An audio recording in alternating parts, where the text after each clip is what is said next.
It's Monday, January 7th. Welcome to MarketFoolery.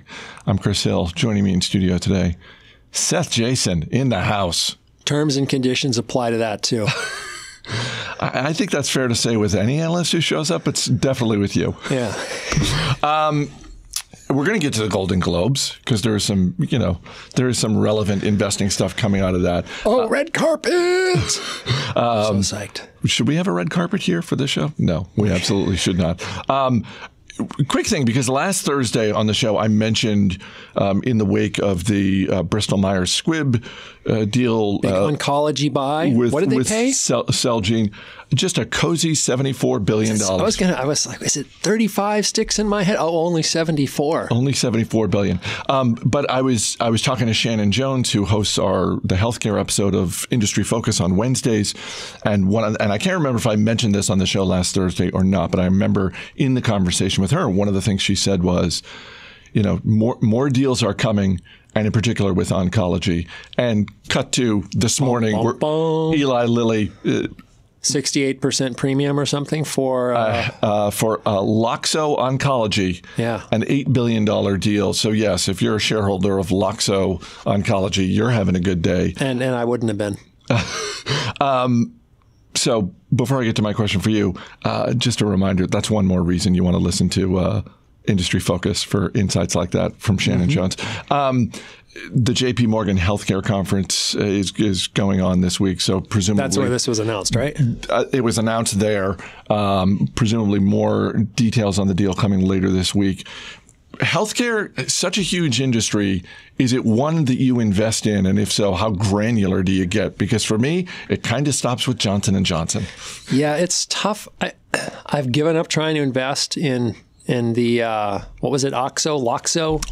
The Loxo oncologies of the world, because I don't know enough to have any sort of edge there. And remember, your edge in investing is pretty thin anyway in terms of knowledge. You're almost never going to have a knowledge edge. You may be able to have a temperament edge. I think that's a very important edge. But in terms of trying to pick companies who have drugs that are going to do well or have technology to make those drugs, and then the whole company will be acquired. In other words, some of these aren't about so much getting just a drug. They're about getting the team of people that created the drug and so forth. I don't do it. I'm no good at it. There are people out there who are good at it. I'm not one of them. I do invest in healthcare companies. I tend to go for something more like an AMN staffing or somebody selling picks and shovels to the hospitals. Healthcare services, someone doing laundry and food service at healthcare centers, hospitals, and so on. A little easier for me to figure out what's going on, and I just feel like there I can have some kind of an edge. At least I can know what's going on.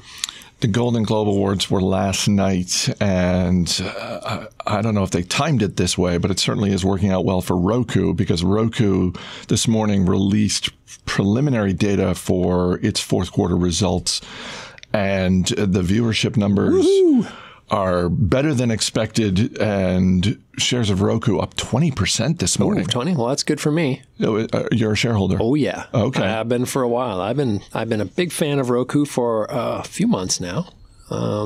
Certainly today. I understand why you're a fan today. Well, yeah. I might actually be in the positive on that one. Now, Roku is probably still almost down by half from its all-time high just a few months ago. I'm guessing if it's in the $38 or $35 range, I think we were up in the 60s at one point. I didn't buy it there.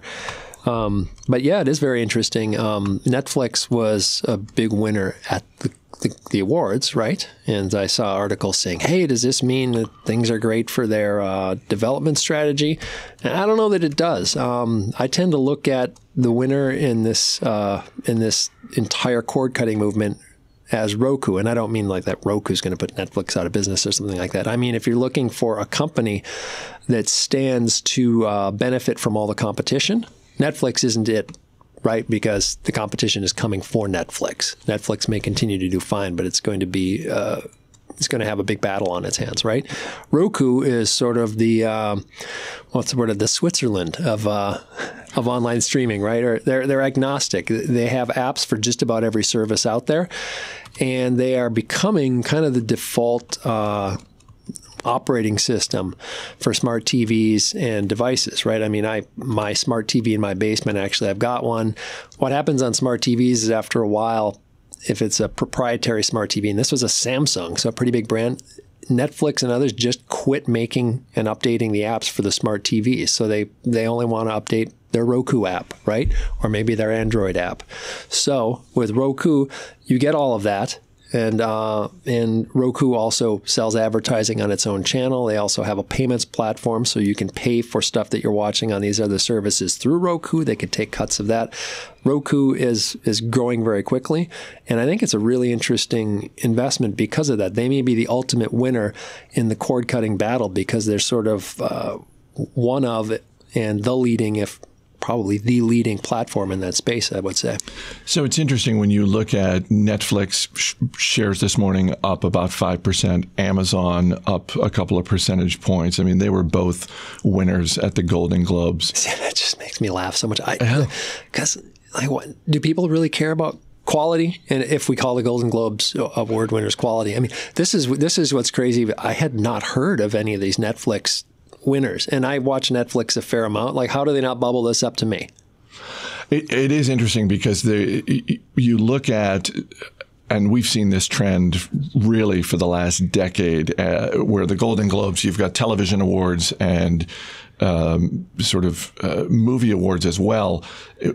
Particularly with the television awards, we've just seen this very steady trend of broadcast television just dropping when it comes to the awards. And whether it's Netflix, HBO, Amazon, Hulu's even gotten some award nominations and wins here and there.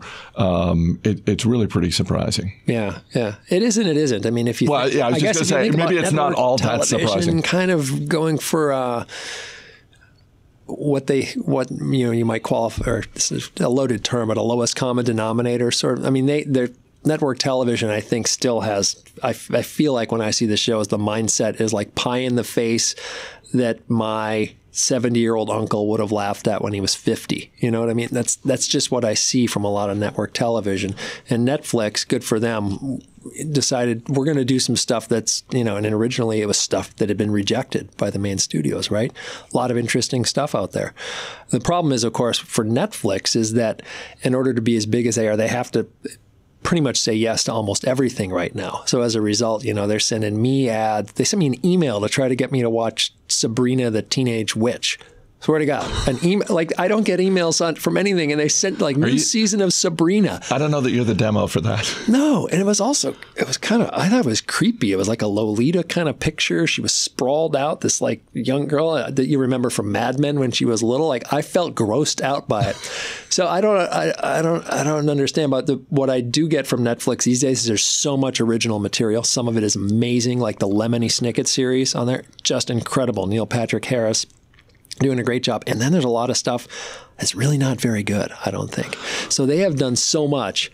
And then you've got others coming in. Apparently Walmart Vudu might be doing original programming. You've got Amazon doing some original programming, some of it pretty good. But I mean, you've got some real problems if you're Netflix, if you've got, Disney coming out with their service. You got DC doing their own service, DC Comics. You've got, if I can read my tiny writing, Time Warner doing one. You've got Facebook Watch coming out with some original programming. I'm not sure what that will be. Apple is doing something, which primarily is Reese Witherspoon and Oprah at this point, which seems kind of a narrow demographic to me, but I suppose they know what they're doing.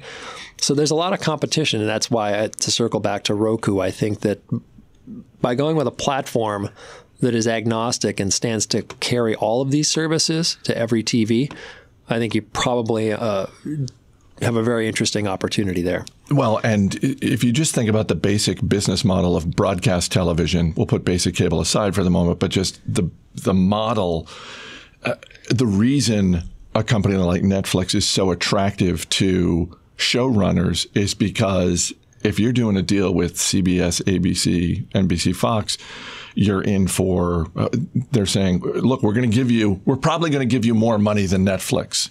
But in return for that, we're going to need 22 episodes. We're going to, you're going to have to go on this schedule. Whereas Netflix and obviously Amazon Prime, Hulu, and others, they're not laying out as much cash per show necessarily, but the amount of freedom and the fact that it's like, oh, you want to do 10 episodes? You want to do 8 episodes? That's fine. Yeah, we can find a price that works. Whereas if broadcast television is never going to find a good price for an 8 episode. 3 quick things from the Golden Globes. One, at one point when, I think it was when The Marvelous Mrs. Maisel won an award, Amazon had won an award, and whoever was doing the thanking on stage was name-checking a lot of people, and one of the people was Jeff. And they cut to Jeff Bezos, who's sitting there watching, and I just thought, I don't know. He really wore a one name? I don't know why I find it amusing that the wealthiest person on the planet is just name checked by first name only, but I do find it. 2, Carol Burnett getting an award. You didn't watch the awards. I did. I watched them. If I had known Carol Burnett would be on, I might have watched. One of the funniest people in history. Yes, and an award was created in her name, so she was the first winner of said award for television achievement. And I'm sure for a lot of people who either watch the awards or are just reading the news coverage and scratching their heads and wondering, like, well, who? Oh, I think I know who she was. An absolute groundbreaking performer. First woman to ever host a variety show. So not only her own stuff was funny, but just did an amazing job with that show, bringing in that cast with all those other people. Corman, Tim Conway. I mean, people Vicki were Lawrence. they were hilarious. Yeah. And in the same way that we talk about, businesses that have great CEOs, and one of the things we like to see is they've surrounded themselves with great executive talent. That's basically what Carol Burnett did with her show. She was not one of these people who's like, oh, I need to get all the laughs. She knew that if people were laughing at anyone on her show, they were laughing at her show. Yeah. The Walmart commercial. And I sent you the YouTube clip for this. Walmart had an ad, and I'll put this out on the MarketFoolery Twitter feed. Well, I'll have to watch it because somehow I didn't do it before I got it. I didn't do my homework, but I know the gist. It was great. So the purpose of the ad was to sort of get across that Walmart is doing more and more to help customers get their stuff. Some of that involves delivery, but some of that involves pickup. And the way that people really seem to like to do, order on the app and pick it up. I guess that's because you know when you're getting it. Right. And just drive by and pick it up. And what they did for this commercial to demonstrate how easy it is to pick up stuff at Walmart is they had all of these iconic vehicles from television and movies. They had the Batmobile. They had Doc Brown's DeLorean from Back to the Future. Kit the Talking Car, which only geezers like you and me remember from Knight Rider. Bumblebee from Transformers. And it was fantastic. Although, when I was telling you about the ad, what was your reaction? Well, we know there are some important cars that don't seem to be there. Christine. Where was Christine? Christine had the same reaction. One of the news emails I get from the Wall Street Journal, same sort of thing. They were like, where was Christine? For those unfamiliar, Christine, the 1958 Plymouth Fury. Murderer. Possessed by hell. Demons basically, or something. And not surprising that it was a Stephen King novel turned into a movie. But yeah. Well, where was Christine? Do they have Chitty Chitty Bang Bang? They did not. They had. Did they have Bert's car from like Cannonball Run?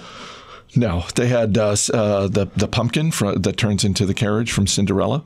They're going mass market.